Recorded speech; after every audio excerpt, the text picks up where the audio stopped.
beats, protest the gang, on our voice, on our fight, on our deaths, on our rights. Hey, hey. Justice beats, we ready to trouble. Justice beats, to uncover. The heart of a man, the way of this land. Injustice for all was never the plan. Never the plan. Never the plan. Justice beats for the 2.5 heart. Justice beats. Let's talk smart. Justice beats for the 2.5 heart. Justice beats. Let's talk smart.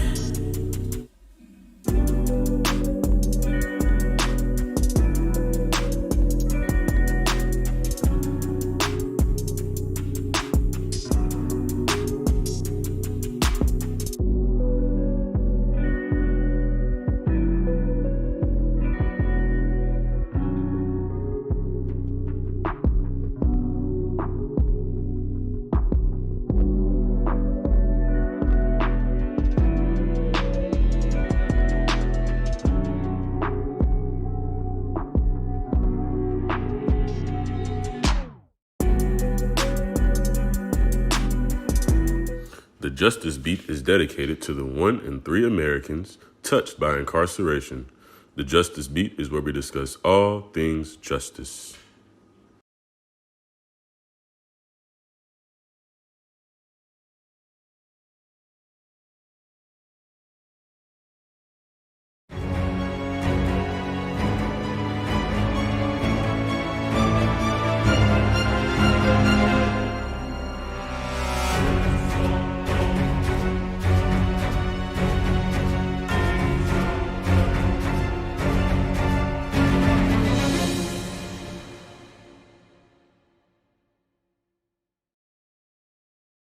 Eugenia Lomax is the founder and therapist of Elevate Counseling and Coaching Services. She is a licensed professional counselor, earning her master's degrees from Lindenwood University and her undergrad from Southwest Missouri State.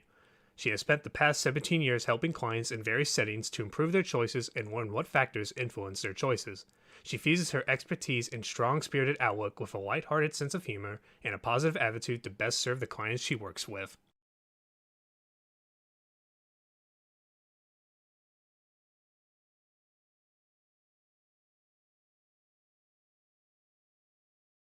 Dr. Raymond Scott is a clinical psychologist for the California Department of State Hospitals from 2008 to 2016, and residents of the Atascadero and Stockton sites. His responsibilities included supervising the provision of clinical services by unlicensed psychologists using evidence-based practices to treat judicially committed adult males' mental, emotional, behavioral, and developmental disorders and disabilities. As a member of the Group Treatment Committee, Dr. Scott designed and implemented treatment programs, evaluated treatment effectiveness, and provided interdisciplinary competency training and evaluations. Other duties included serving as a consultant, providing training, conducting interdisciplinary team conferences and meetings, and conducted psychological assessments of patients' cognitive, personality, behavioral functional status as appropriate. Good evening and welcome, Justice Beat family. My name is Reginald Carter. I want to give a special thank you to everybody joining us tonight on this special episode of the Justice Beat Talk Show. We'll be doing a special presentation of mental health. Today on our panel, we have two very special guests, Ms. Eugenia Lomax and also Dr. Scott. These two are well respected in their communities and very well respected as psychologists and counselors in their areas of field. We want to thank you both for joining us tonight. Also, we want to thank everybody who was able to show up tonight. We really appreciate it. And we hope to provide a very great show for you today. And let's just get straight into it. So thank you to our panel of guests for showing up. Hope you guys are doing okay today. Thank you. Good to be here. Excellent. If you want to, you can go ahead and give a brief introduction about yourself. We can start with Dr. Scott, if you like, please. Okay, thank you. So I'm a licensed clinical psychologist. I've been in private practice since 2001. I have my own private practice here in St. Louis in the central west end of the city. I originally was licensed in the state of California. I had a private practice there. I also did a lot of work around trauma. I worked with a lot of inmates that were incarcerated and also the family of those that were incarcerated, and also a lot of the military personnel because of their experiences around trauma as well. And then other sort of traumas that come about from domestic violence and from other unexpected events in people's lives. So I bring that information and that experience to this particular panel, and I'm glad to be a part of it. Thank you. Mr. So I started my own private practice in January, and we are trying to thrive. But I've been a therapist for the last 15 years, working in various settings, residential settings, as well as school settings, families, individual, group, you name it. So I feel like I may have a little input or a little insight into what we're going to be talking about tonight. Perfect. Excellent. So as you can see, we have two very special guests who have a lot of experience in this area. So if you have any questions or anything like that, please feel free to type them in the chat, and we'll be happy to get you those at the Q&A at the end of the show. So for our first question, we want to bring up the different misconceptions that we have of therapy, the different fears that people might have, the different thoughts people might have that don't necessarily agree with the idea of going to therapy. What would you say to something like that? Dr. Scott, you want to start, or you want me to jump in? Okay, well, since you're already on board, why don't you go on? Thanks. One of the biggest misconceptions is that you're coming to therapy to be changed or to be fixed, and that's not true. People aren't broken. So when you're coming, you're really just coming to heal an area. And so that's what I really talk to my clients about is also, it doesn't have to be boring. Like, we spend a lot of time laughing. And there's all different types of things that just talking, sounds different when it comes out of your mouth as opposed to when you keep it in your head. And we have a lot of folks walking around keeping things in their head that they definitely should be able to share with somebody and have somebody give them some input. Mm-hmm. Okay.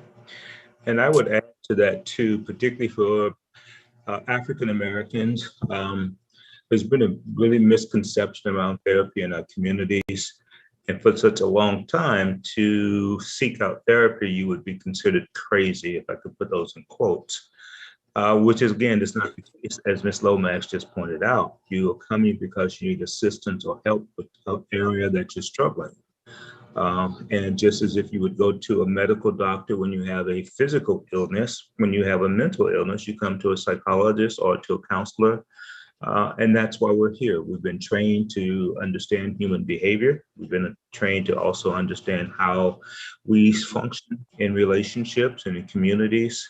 And then we've also been trained in how those relationships or those communities can sometimes be very harmful and non-supportive. So that would be the other part I would add. And then I think one of the last things about misconceptions about psychotherapy is that it's the flip side of what Ms. Lomax was saying. You don't come to be cured, or you don't come to get a pill that's going to fix you, but you come because you want to work with that therapist. So it's not just the therapist, sort of treating you. It's you and that therapist working collaboratively to bring about whatever the goals are that you're trying to achieve. Oh, yes. I wanted to jump in, Reggie. I want to add one more thing. Confidentiality. A lot of folks think that because you're a therapist that you're going to be, out chit-chatting it up at brunch all about their personal business. And that's not true. Ethically, we're required to keep confidentiality. St. Louis is a very big, small town, I like to say. So if I see a client out, I'm not going to speak to them unless they speak to me. So, and I can't be like, oh, well, that's my client. I'm like, oh, possibly we've worked together in the past or whatever, but you don't have to there's a lot of confidentiality confidentiality around it. And so I think that's very important for people to know. Mhm. And oftentimes what I will do, particularly when I know that there's a possibility that we might see each other in public, is we make a decision. If we do see each other, do I acknowledge you? So that it's there and you don't necessarily are stuck in the moment in the sense of, oh, I didn't expect this to happen. What do I do now? Right. Confidentiality is something really important, something that I've actually struggled with my past therapist in the past. I've had some pretty bad run-ins with that, especially seeing them in public, different aspects like that. But over this summer, we actually did a survey. I hope a lot of people got a chance to take it. And a lot of the responses we got back from the survey deal a lot with trauma. A lot of people are facing a lot of different things going on with trauma. So my first question to you, Sue, is what are some different steps people can take as far as healing from these different traumas? Okay. So there's a variety of ways of dealing with trauma, whether it is through, once again, participating in what we call talk therapy, where you're meeting one-on-one or you're meeting in a group. There's also medications in terms of that can be helpful, particularly depending on the severity of your symptoms and how much they're impairing your functioning. And then with the therapies, there's at least maybe 5 sort of recognized common therapies that have been very successful. And the research has also shown them to be successful in terms of treating trauma. I will say that there's a couple things that folks can do. One is acknowledge that they have trauma. There's a lot of folks walking around saying, oh, but I wasn't in a war, and oh, but no one ever shot at me. Well, trauma is relative. So it's not necessarily about what has happened to you. It's about how it impacted you. And so if it has a severely negative impact on you, you have trauma exposure. So that's the first thing. The second thing is validate your feelings. A lot of times, most people who have trauma exposure, they have kind of like, we've learned to just not feel. And so what I tell people is if you don't feel, that means you're not going to feel the good feelings as well. And so validate that feeling. Let's talk about it. Hey, I feel sad. And I tell them, add 2 words to it right now. Feelings are temporary. Your anxiety will make you think you'll feel this way forever, but it's just a liar. So we won't believe it today. We will not believe it.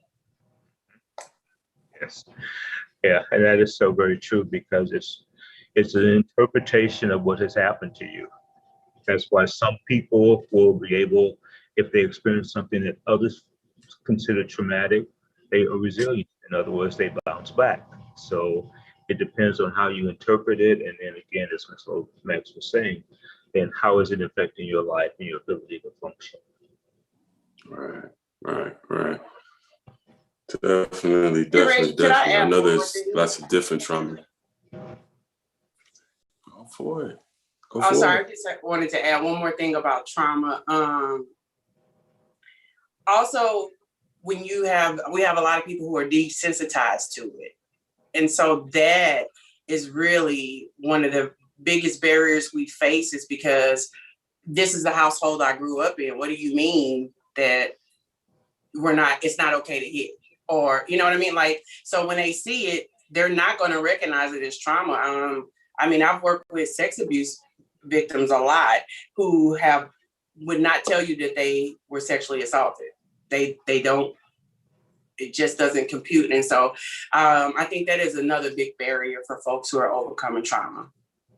Yeah. The education of learning what trauma truly is. Right.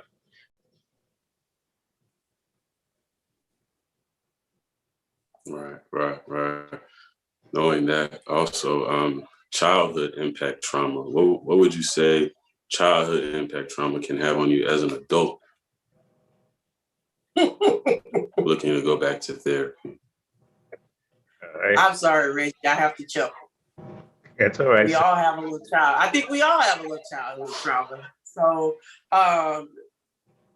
we have a lot of folks walking around that are looking at the world through the eyes of a traumatized kid because they haven't necessarily, their emotions and their emotional intelligence hasn't caught up with their actual chronological age. And so that is something to think about too, as far as childhood trauma, but it's gonna show up in how you spend money. It's going to show up in how you show up in relationships, in friendships, how you parent, how you eat.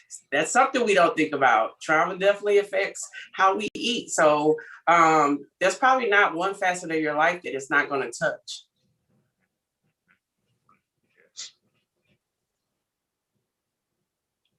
Definitely. So for my next topic, continuing on. Now, when people are dealing with trauma, they normally find different ways to try and cope with it on their own. They may try different substances, such as drugs or alcohol. What would you say about trying to stay away from these different substances? Or what would you say about the type of medication you could use that could be helpful for something like this? So I would suggest we break those into two separate categories. One, in terms of abuse, which doesn't, many times isn't effective, it actually makes the problems worse, versus actual treatment that helps.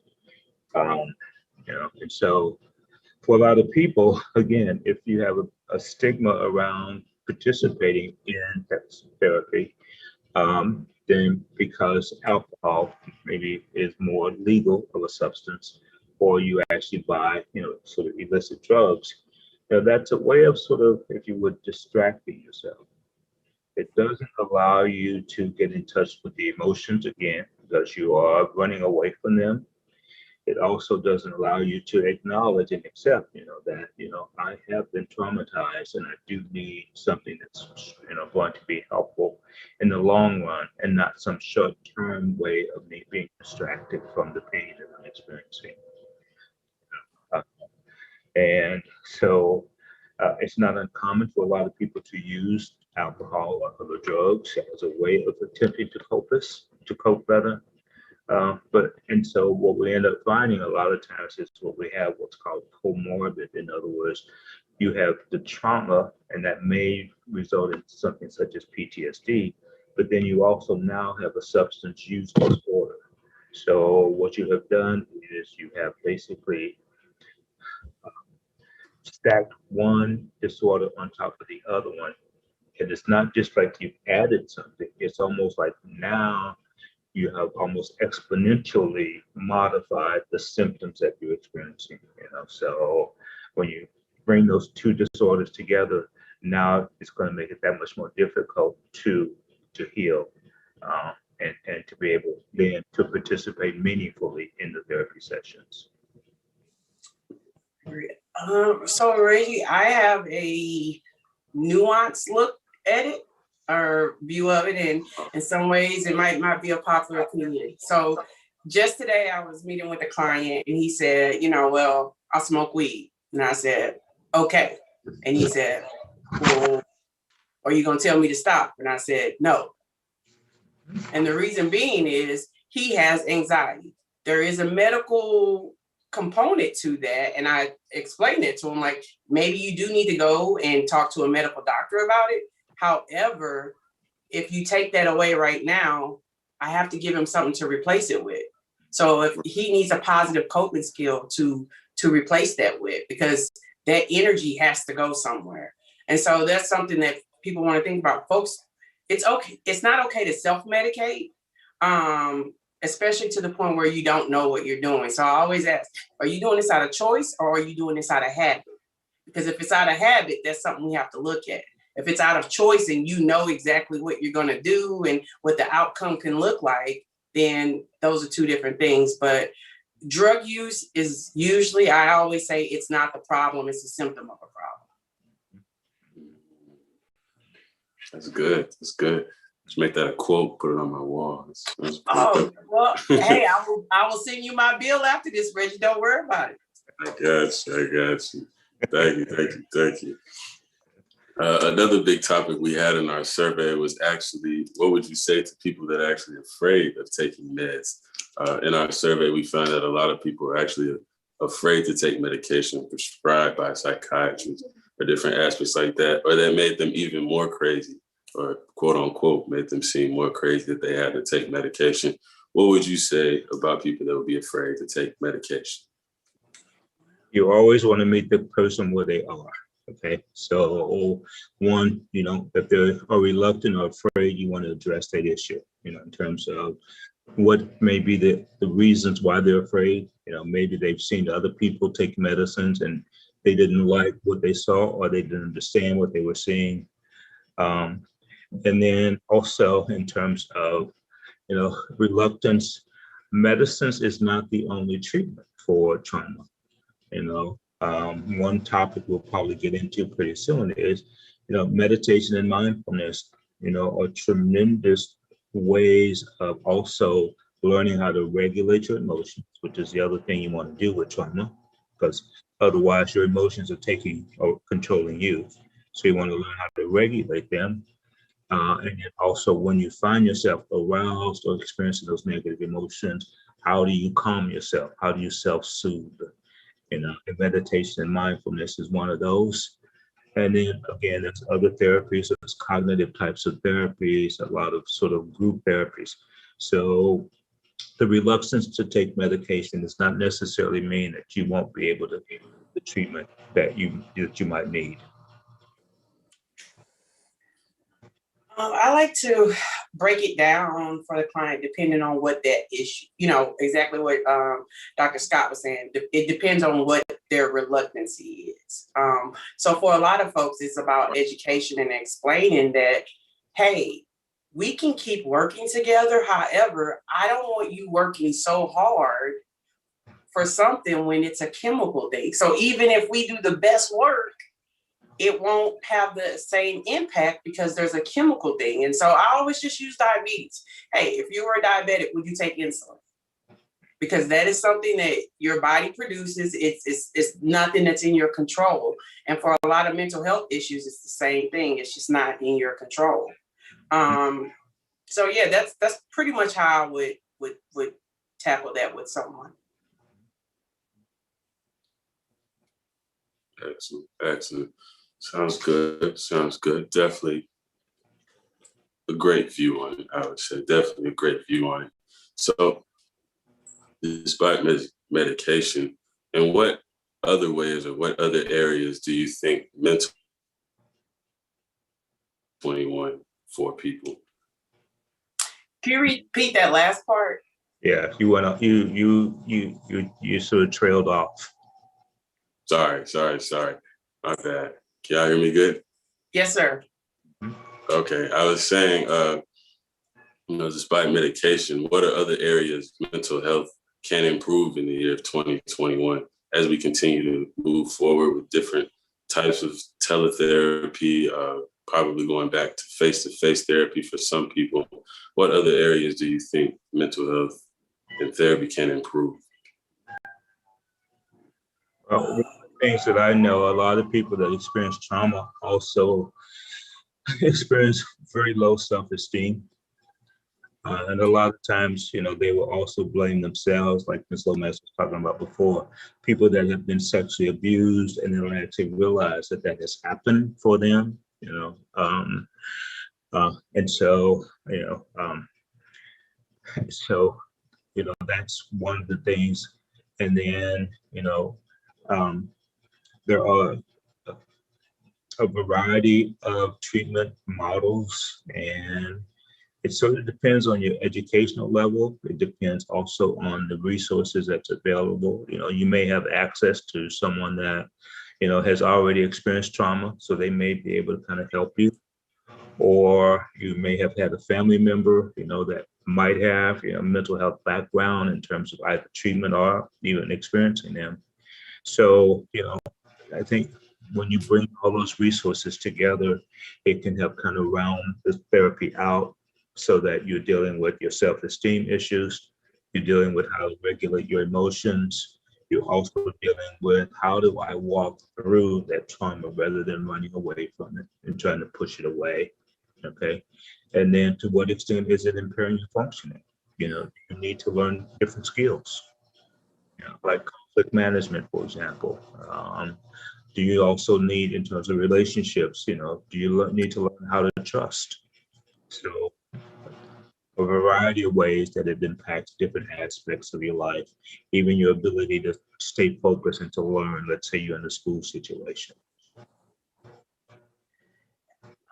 I would like to say that the pandemic actually, for me, has made me look at teletherapy in a completely different way. I may never, not never, but it will be a while before I go back to face because it's so convenient for the client. You don't have to worry about trying to find a place to park. You don't have to worry about sitting in a waiting room. You don't have to worry about if somebody's going to see you walking into the office. Like, you are literally, I tell my people, you are healing and growing in your own home. Look at you. Like, so that is that is one positive of it, is that it takes out a lot of the excuses of why we can't engage in therapy. So I think that teletherapy really is going to take off even more than what it has, because it's convenient, and we live where healthcare is outrageously priced. And so that is something that we can keep in mind, is it could make things cheaper for folks at some point once we get there. So I'm not saying I'm pro-pandemic, but definitely some positive consequences can come out of negative things. Definitely.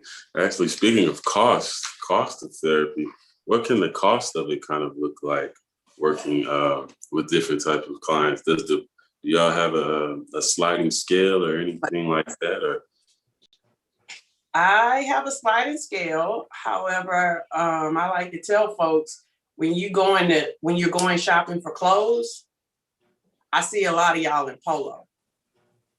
Meaning, if you can pay for that polo, it's about what you're willing to invest in and what your priority is. And a lot of people don't realize that investing in your mental health is truly investing in you. It actually is going to make things better for you physically. It's going to increase your enjoyment of life, So I'm expensive and I need you to afford me. Absolutely. So, but I do have a sliding scale, and a lot of therapists have sliding scales. A lot of times it's just about having that conversation up front. Hey, I really need this. This is, however. And if some therapists, if they don't, I know if I can't take you, I will definitely try to help you get to another therapist that I know takes your insurance or has a cheaper sliding scale or a resource. And so, in the therapeutic community, we're always I'm just happy you're trying to get help, whether I'm the person or not. So a lot of times there are different ways that therapists can work with folks when it comes to pay. Right. And insurance is one of the major ways that many people pay for the therapy. But most therapists will also offer what's called pro bono services, for those who don't have either insurance or the money to pay for the services. They'll provide it free of charge. And so that's not as uncommon as it may seem. And then, as we talked about in the last panel session, there are an awful lot of sort of resources in the St. Louis community as well that can help people also when they don't have the funds to be able to pay out of pocket for the therapy sessions. Excellent. Also I had another question about how important is it to have the different resources and different referral services for a client, being able to understand that you might not be able to help in a certain way, but knowing that another counselor, another therapist will be able to help that person. How would you say how important that is for someone? I would say extremely important, just because there's so many variables that, you can't control. And so that's, I think, one of the reasons for this particular panel. We as therapists have come to know each other and the services that we're providing. So that gives us a sense of, who might be a better fit. We also, then can use that as a way of making referrals between ourselves, and so it benefits the client, but it also benefits us because it helps us as professionals to be able to know, you know, where would be the best way of handling this client's issues and concerns. I agree. For me, I struggle with knowing everything because it's like every day there's some new resource. So sometimes it's hard to stay abreast of all those changes. And so I learn the most things from my clients. They'll tell me about something that, oh, I went here and da da da. And I'm like, oh, that's amazing. And so I'll pass that on to other clients and say, hey, one of our teammates told me this, and I'm going to tell you what they said. So it's very important, as far as Dr. Scott was saying too, about pretty much our network. And if I refer someone, I am sending them to you telling this person, hey, I trust who I'm sending you to. And so for some therapists, referring someone is a very big deal, and they don't take that lightly. And I'm totally about that, because you do want to set your clients up for success, whether you can help them or someone else can. Yes, right. And then, if I do make a referral, I also want to follow to see, how well does that referral go for that person? Does that person provide the services? So it's a way of also, being accountable and having some sense of, did I make a good referral, or did I make a referral and it just didn't follow up in the way that I had thought it would? Excellent. So we also had a giant output on the survey about social anxiety. A lot of people are really interested in social anxiety, and a lot of people are really struggling with social anxiety. What would you say are some good resources or different techniques someone could use who are dealing with social anxiety? That's really big right now. So I definitely can see how a lot of folks put that on your survey. One thing that is really happening right now is re-entry, COVID re-entry. There are a lot of people who have anxiety around that, and it's warranted. We don't know what it's going to look like. And so there's a big fear of the unknown. And so one thing that people can do, this is like my favorite technique to tell folks, and I'm ashamed that I'm giving it away for free right now, Reggie, but it's cool. I'm gonna do it.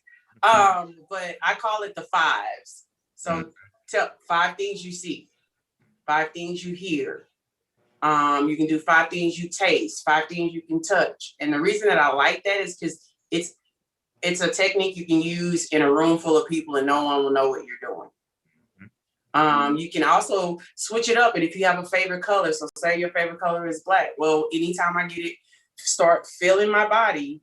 And that's another thing, you have to be aware. When I start feeling my temperature going up, then I know that I need to start counting. It's just small little things. And I cannot tell you enough. Feelings validation.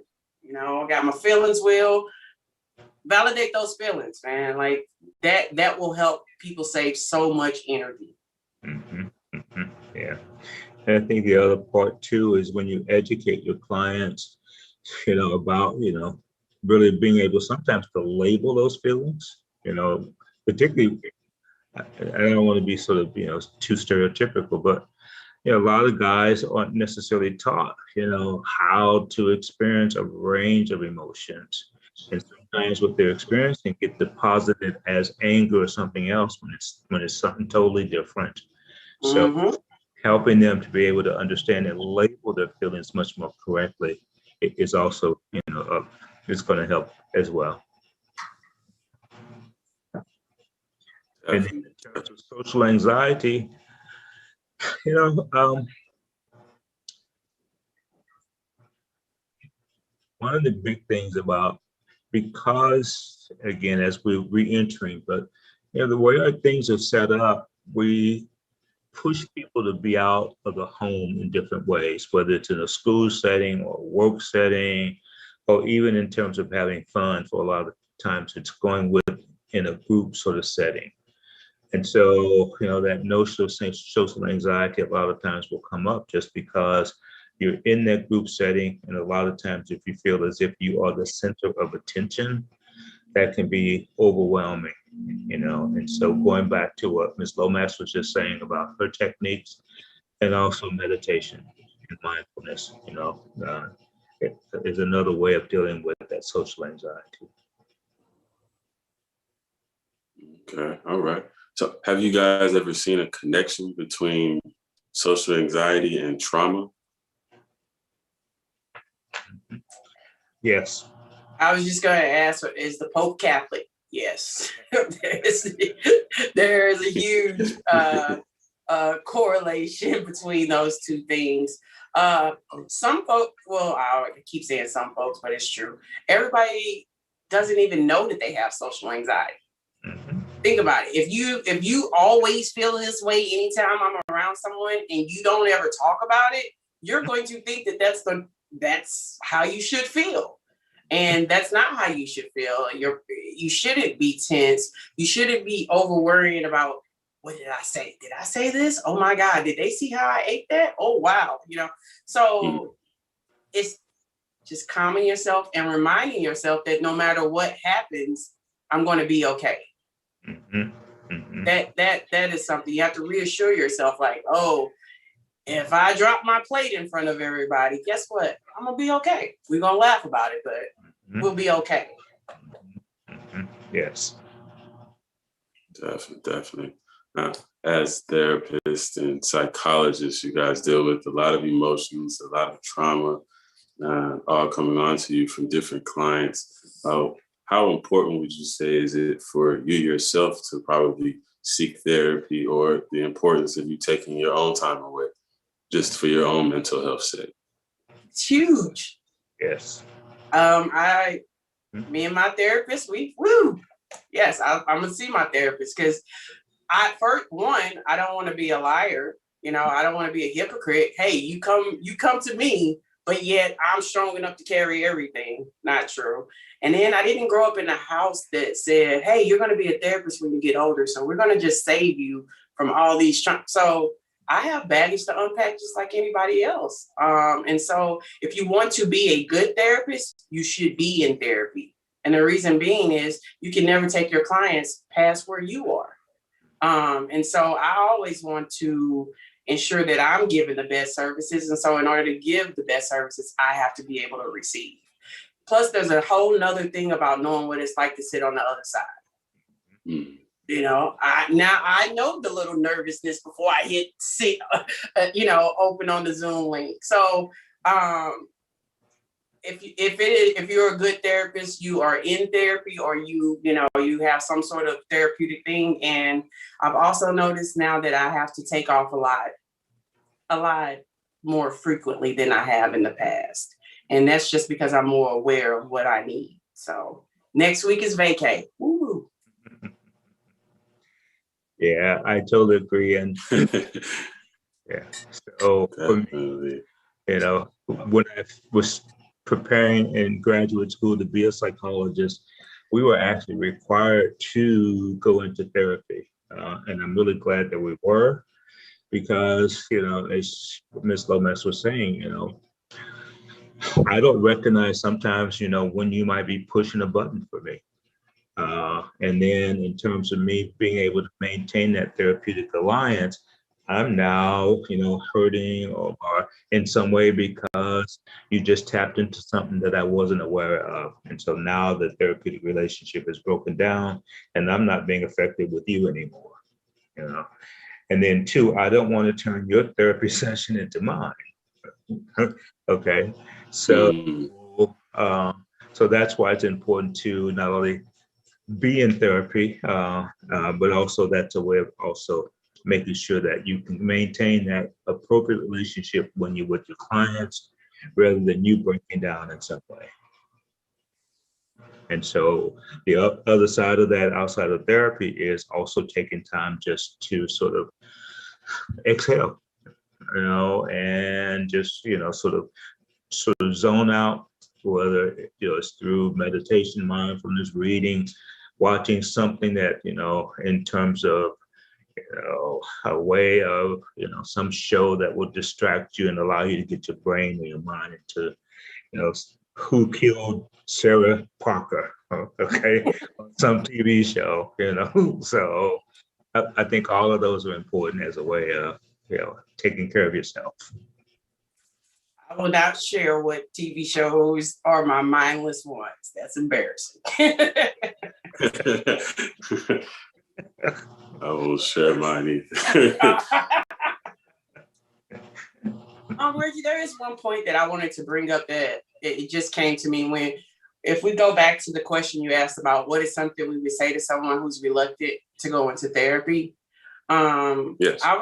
I was reading the other day that one person in a family going to therapy can break family cycles and positively affect 5 generations after that one person.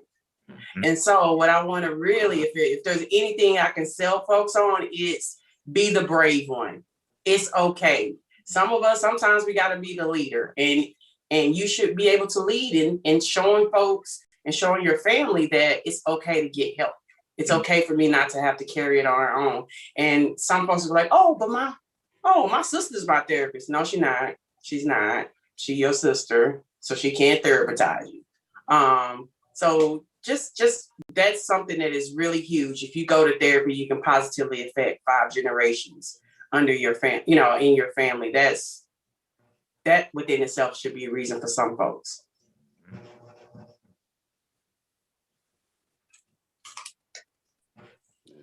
Definitely. We actually saw that as a correlation in our survey. A lot of people whose parents went to therapy, they actually went to therapy themselves. And parents who didn't go to therapy, they thought therapy was a bad idea as well. So I'm actually glad you brought that up. It's a pretty good point. Mm-hmm.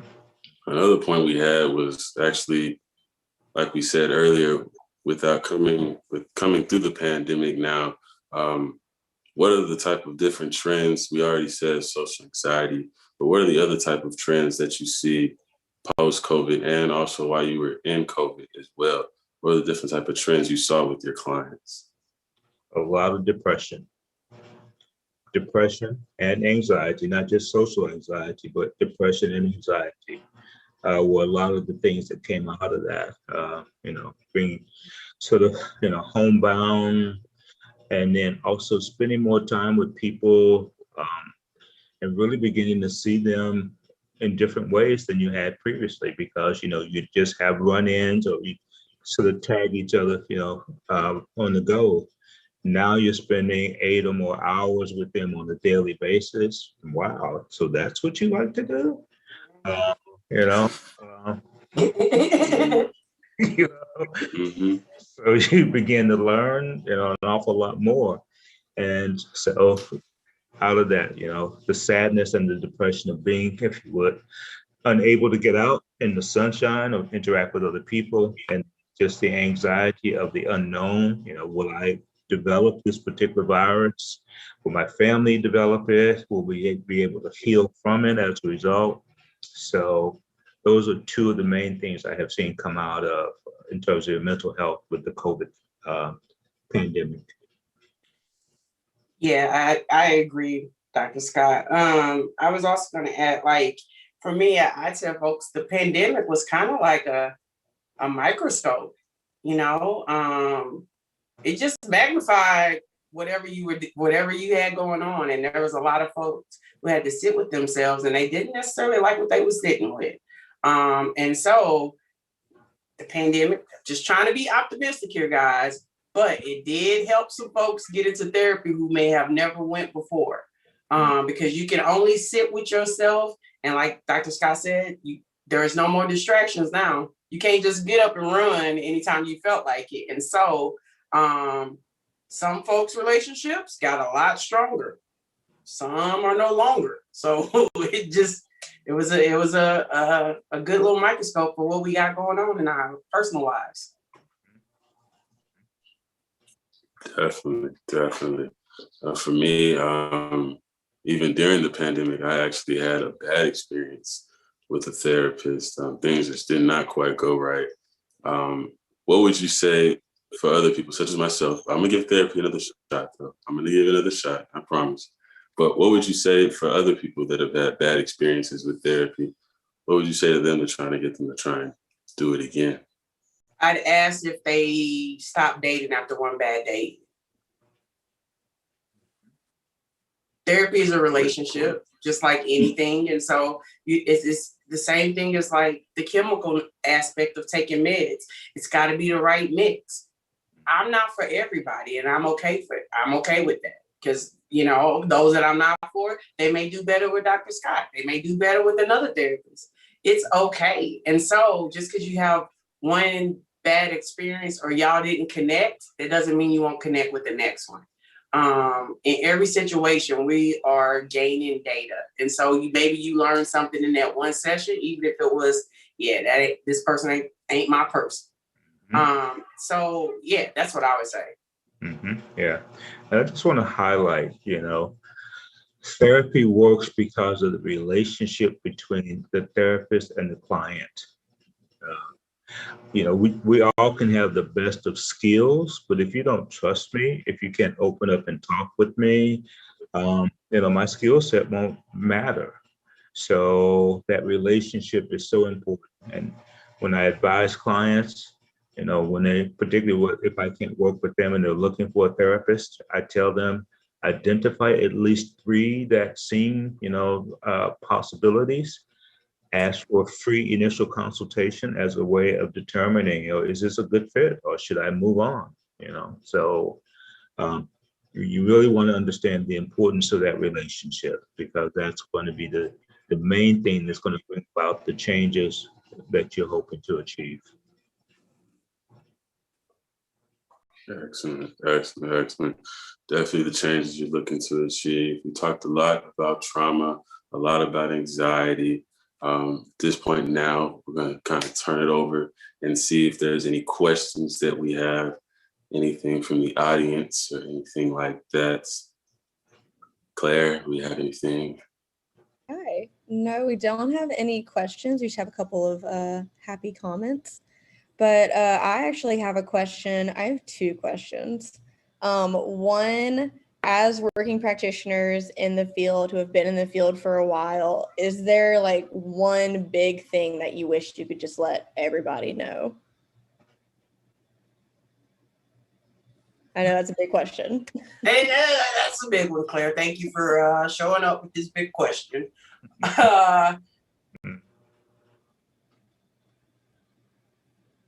I would probably say I would want them to know that your feelings are valid. Like, the way you feel is okay, and it's okay to feel. Love that. Dr. Scott, do you have something? Yeah, I think for me, it would be more in the sense of, first of all, I always frame for any client that entering into therapy is also entering into self-care. And so if I can help them put it in that larger category, that this is about me caring for myself. Even though others may not understand, like we talked about the Black community, they may not understand why you want to participate in therapy. Don't let that be enough to stop you, because this is about caring for yourself and building yourself up. So it's the same as that's one of the reasons you educate yourself, right? That's one of the reasons you get up, you take a shower, or you take a bath, because your hygiene is important for your physical health. That's why you eat food, because you need that nourishment. Well, you also need to do other things to take care of yourself. And therapy is one of those ways of participating in additional ways of caring for self. Oh, that's so true. The basics can be so important. I'm glad I showed up with that big question, because those are both fantastic answers. Woo! Y'all did great. Then I also had another question, and it's kind of a background of, I'm in art therapy school, and there's definitely there's definitely like a misconception of like what that is. And people are like, oh, well, if you do art, then like that's therapy. And like, it's true, but it's different than like art therapy. And I think that can go to say with like any kind of therapy or counseling. And so I was wondering, like, what is y'all's personal definition of therapy? Like, how would you explain it? Hey, Claire, you need to prepare us. It's like after 5 o'clock. You're asking some major questions here. Woo, that was a big one. I will say this. Actually, my therapist is an art therapist, and the reason that it works for me is because I don't like art at all. I'm not creative. I could care less about it. But as a therapist, I noticed when I would go to other therapists, all I was doing was critiquing them. Like, oh, they should have asked me this. Or, right? Well, when I went to art therapy, I have no background in that. And so I had to be a follower. I had to be in the moment because I can't critique you because I'm trying to work on me. And so I think therapy is, for me, it has to be by someone who has the education. No hate to life coaches out there. But if you haven't had the education, then you might not really truly have the skill set and truly understand the impact. For example, you shouldn't have a client open up and open all these wounds, and then you're like, oh yeah, well, I'll talk to you later. Yeah. Like, what? So that's just a few little tidbits to think about. But Claire, I will appreciate if you could ask questions before 5 p.m. I can give you better answers. Okay, that was a great answer. I agree. Art therapy, just like other forms of therapy, is very beneficial. And I was fortunate enough to work with systems where we had occupational art therapists, music therapists. There was a variety of skill sets within a team sort of approach. And that really helped me to appreciate, how each one of them can dovetail together, to bring about whatever the goals are for that particular client. And so, I will even also bring in other types of therapy. If I find that there's an excellent movie, for example, that, portrays a concept, if there's a song that in some ways, is important for the client, I'll bring that in. So I will bring in other types of techniques, even though those aren't my specialty, but I found that they can work very well. And then even though I tend to gravitate towards some therapies, I recognize you can't use the same approach with each client. Yeah. You have to be able to sort of realize, is this a better approach rather than, I'm going to treat every client with cognitive behavioral therapy because that's what insurance companies will pay for. And that's the big issue, in terms of CBT. So, you have to also be able to take individualize, I think, the therapy sessions. I really agree on that point, Dr. Scott. Like, it is about the individual, and I like to give homework assignments, and so it's all based on that person. Like, for one person, I might ask them to write a letter to their 15-year-old self.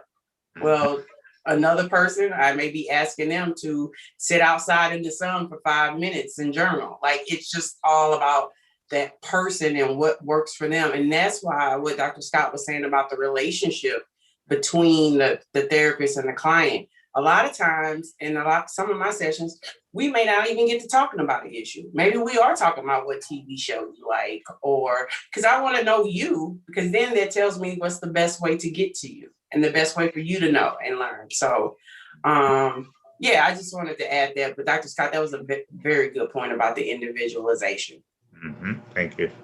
Mm-hmm. We do have one question that just came in from the audience. And it is, how does a person who is interested in looking into therapy get started? Where do you look to find the right fit? I recommend Psychology Today, psychologytoday.com. You can go in, you can put your what area you live in, and it'll give you a list. And like Dr. Scott was saying, interview this therapist. Like, it doesn't have to be you know, you don't have to take what you're given. You know, you have a lot of choice and a lot of autonomy in what type of therapist you want to get. But yeah, psychology today, they may want to ask other folks. I know I get a lot of people from referrals from current clients. Dr. Scott, I don't know. You probably got more info over there than me. No, yeah, a lot of them, psychology today tends to be my go-to in terms of recommending for clients, because that's a really good way of looking at people that are providing different services. I also find that more recently, a lot of the insurance companies themselves, if you're on the panel, I'm getting a lot more referrals from the insurance company itself saying, you know, if we have this particular client with this issue, are you available to see that person? Yeah.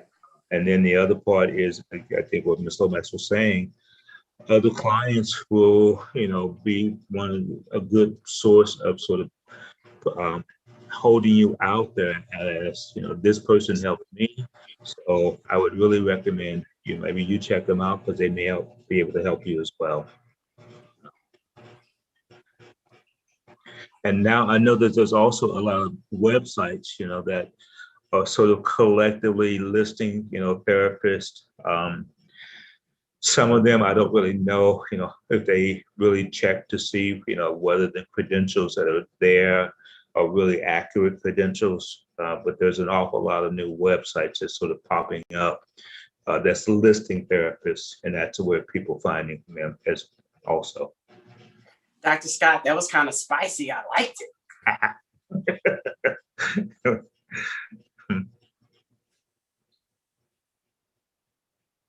I was muted. Okay, but there is one more question. Somebody was asking for advice for new therapists in a pandemic for those students who have started out in school during this time. So they're in school or they're out of school? They're in school. They're in school. Okay, another after 5 o'clock question. Give me a second. Dr. Scott, you have something? So they're in school and they're looking for a therapist. Is that my understanding? They're in school to be a therapist, and they're wondering your advice to them. In terms of what? I think just in general. Professionally, like. No. So I would go back to kind of some of the key points we talked about in terms of, one, you need to, first of all, be sure you're in your own therapy. You know, as you're learning how to be a therapist, you know, you also need to be checking on and working out whatever issues you need to address. The other piece is, again, sort of realizing to what extent, you know, am I sort of pushing one particular model because that's what we're focusing on in class right now, you know, as opposed to and sort of really meeting the clients where they are. Because I know that was one of the challenges, at least for myself and a lot of the other students in grad school.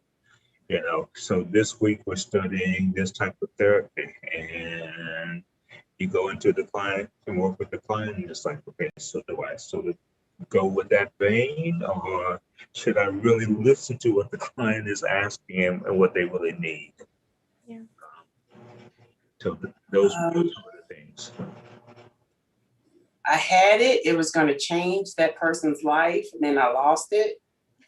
So we're just going to hope that it comes back. But one thing I was going to say is I would highly recommend being around therapists who are not and who don't have the same thought process as them. So kind of like not the same modalities.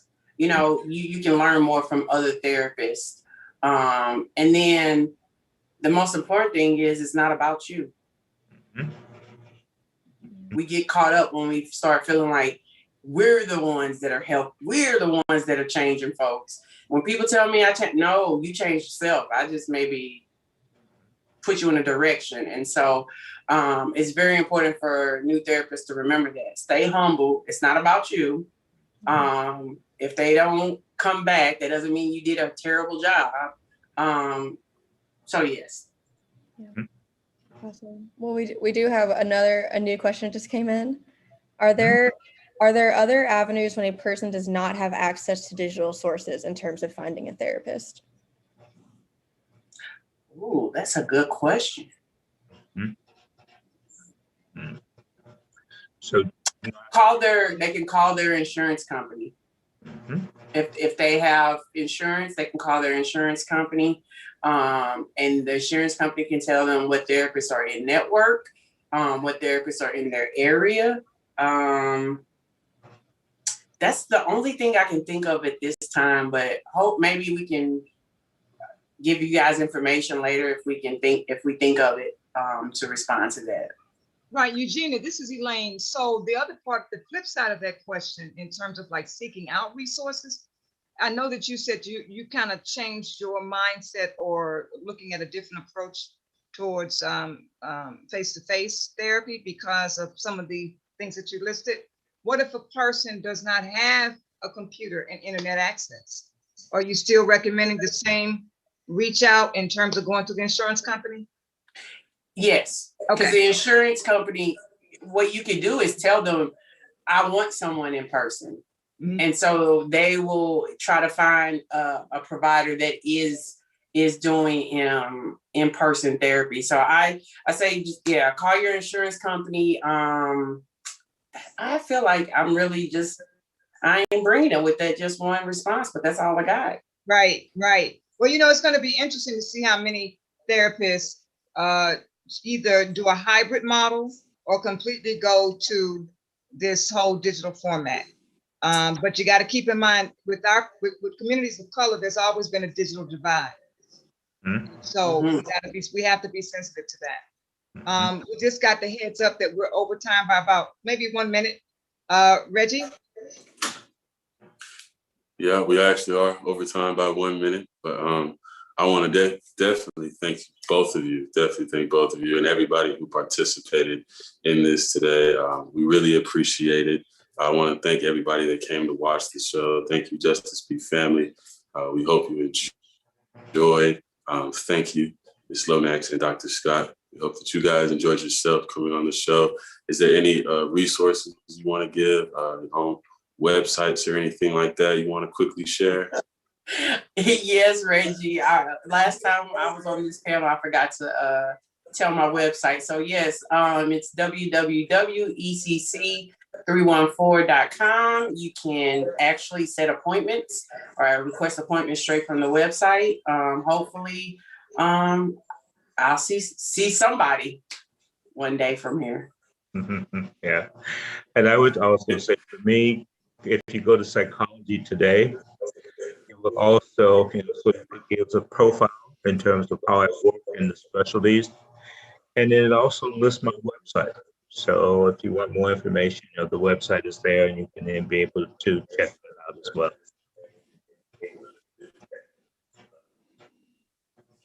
Excellent.